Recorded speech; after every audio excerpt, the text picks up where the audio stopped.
আমরা ইফকে অ্যানালাইজ করছিলাম, ইফ ফাংশনটাকে দেখছিলাম, ইফের যে আর্গুমেন্টগুলো আছে, logical test, value if true, value if false. তো আমরা লজিক্যাল টেস্ট যে পার্টটা, সেখানে যে আমরা এখানে দেখেছিলাম যে left hand side equals right hand side, অথবা left hand side operator right hand side, এটা যে সবসময় রাখতে হবে এমন কিন্তু আবশ্যকতা নেই, বরং এটার অন্য রকমটাই হওয়াটা খুব স্বাভাবিক। তো সেটা একটু যদি আমরা দেখি এখানে, যে এখানে আমরা বুঝতে চাচ্ছি যে এটা কি সংখ্যা না লেখা। সংখ্যা হলে একটা কাজ করবে, লেখা হলে আরেকটা কাজ করবে। তো যদি এটা সংখ্যা হয়, সেটাকে ডিটেক্ট করার একটা ফাংশন আছে, সেটা হচ্ছে ইজ নাম্বার। আমরা যদি এখান থেকে বলি ইজ নাম্বার, দেন এটাকে যদি সিলেক্ট করি, এটার একটা আর্গুমেন্ট সাপোর্ট করে ভ্যালু, এবং এটাকে যদি আমরা এন্টারে প্রেস করবি তাহলে বলছে ট্রু। আর খেয়াল করেন যেগুলো আমাদের লেখা আছে সেগুলোকে বলছে ফলস। এবং এটার উপরে বেস করে কিন্তু আমাদের একটা ইফ দাঁড়িয়ে যেতে পারে। কিভাবে? আমরা যদি এখানে শুরুটা করি এভাবে, যে বললাম ইফ, তারপরে সরাসরি বলছি ইজ নাম্বার। এটাই একটু জটিলতা, যে ফাংশনের ভেতরে ফাংশন। ইজ নাম্বার এই ডেটা, অ্যাকচুয়ালি এই পার্টটা মিলিয়ে কিন্তু আমাদের লজিক্যাল টেস্ট হলো। এখানে সে চেক করে দেখবে এটা কি নাম্বার। যদি নাম্বার হয় তাহলে আমরা এখানে বলতে পারি we have got a number। Just মজা করার জন্য আমি এটাকে লিখছি, আর এখানে বলছি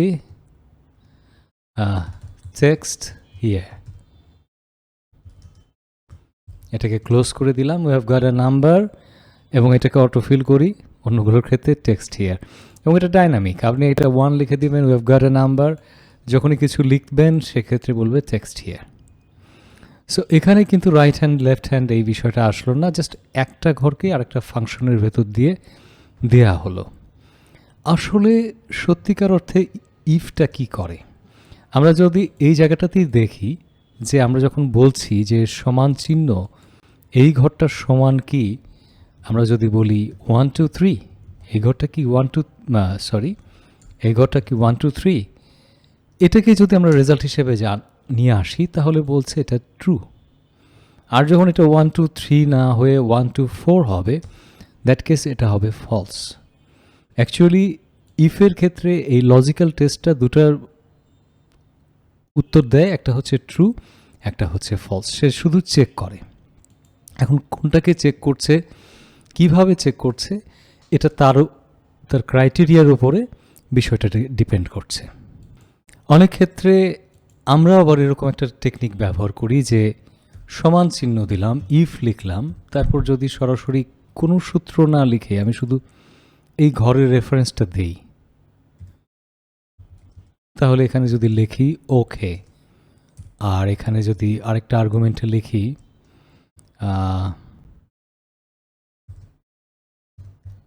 লেটস চেক, যদি এমনটা হয়, এবার কিন্তু ওকে এসেছে।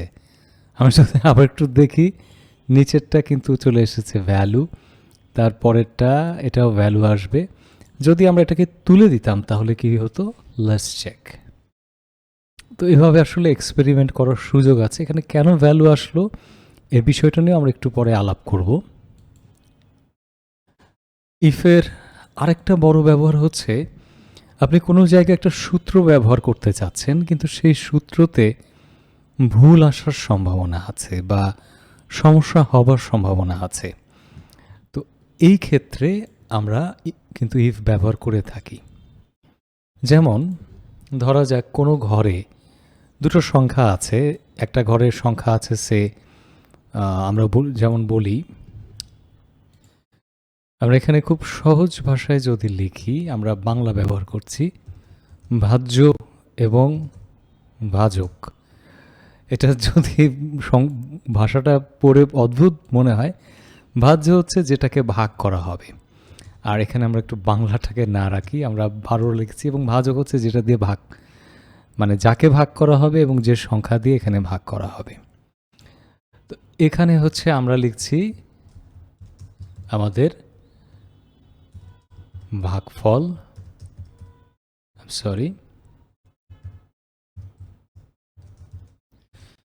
ভাগফল লিখেছি, সমান চিহ্ন দিচ্ছি, ভাজ্য এটা, ভাজক হচ্ছে 2, খুব সুন্দর ভাগফল চলে এসেছে।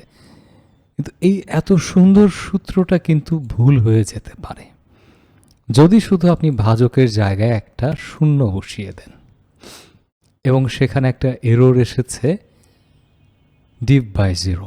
কোনো সংখ্যাকে কিন্তু শূন্য দিয়ে ভাগ করার সুযোগ নেই। শূন্য ভাগ মানে কি, যাই হোক সেটা ভিন্ন আলোচনা, আমরা ওদিকে যাচ্ছি না। তো এই যে ভাগফলটা আমরা নিয়ে আসছি এই ঘরে, ভাগফল এসে যেন ঝামেলা না তৈরি করতে পারে, কারণ এই জায়গাতে যদি একটা সংখ্যা থাকে, যেমন আমি আমরা 2 দিয়ে ভাগ করছি, ভাগফল আসছে পাশের ঘরে, এটার সাথে আমরা যদি একটা ক্যালকুলেশন করতে যাই যে এটাকে আমরা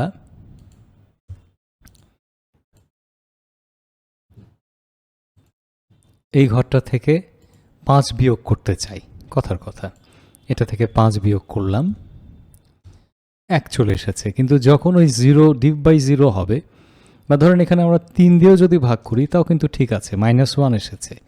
কিন্তু যখন 0 দিতে যাব তখন 2টা ঘর কিন্তু এফেক্ট হচ্ছে।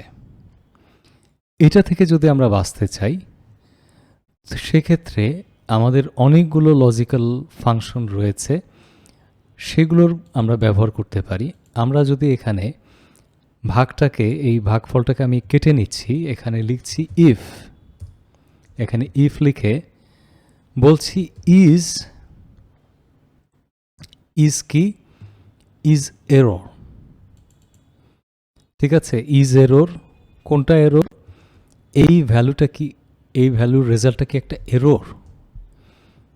যদি এটা এরর হয় তাহলে কি হবে, এরর হলে তাহলে 0 আসবে, আর যদি এরর না হয় তাহলে কি হবে, তাহলে নর্মালি যেভাবে যোগ বিয়োগ গুণ ভাগ করছিল সেভাবে করবে।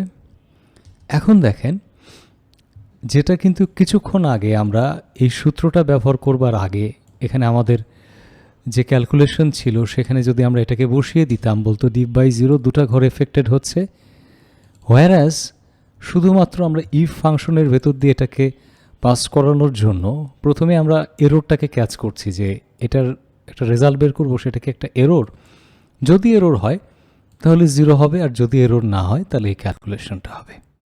এবং যে কারণে যখনই এরর হচ্ছে 0 হচ্ছে, আবার যখনই আপনি নর্মালি ক্যালকুলেট করছেন তখন নর্মালি যে ভ্যালু দেখানোর কথা সেটা দেখাচ্ছে। তো কাজেই ইফের আরেকটা বড় ব্যবহার হচ্ছে যে কোথাও আপনি ক্যালকুলেশন করে এরর হবার সম্ভাবনা আছে বা পরের ঘরগুলোতে ঝামেলা হবার অবকাশ আছে, সেই ক্ষেত্রে আপনি এই ইফকে ব্যবহার করে আপনি রেজাল্টটাকে ম্যানিপুলেট করতে পারেন। যেমন আপনার যদি কথা হয় যে কোনো কারণে এই দুটো ঘরের আমাদের ভাগফল যদি, বিয়োগফল যদি 0 হয় তাহলে দেখাবে না, না হলে দেখাবে।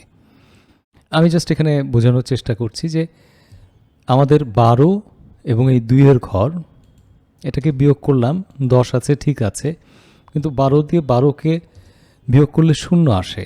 আপনার কথা হচ্ছে যে 0টাকে আমরা দেখাতে চাচ্ছি না, সেক্ষেত্রে কিভাবে কাজ করতে পারি। এবার একটু খেয়াল করেন, আর একটু মজার, আমরা বলছি যদি C8 এবং C9 এর বিয়োগফলটা সমান 0 আসে তাহলে কি করবে, এই ঘরে কিছু রাখবে না, মানে এটা একটা এমটি টেক্সট।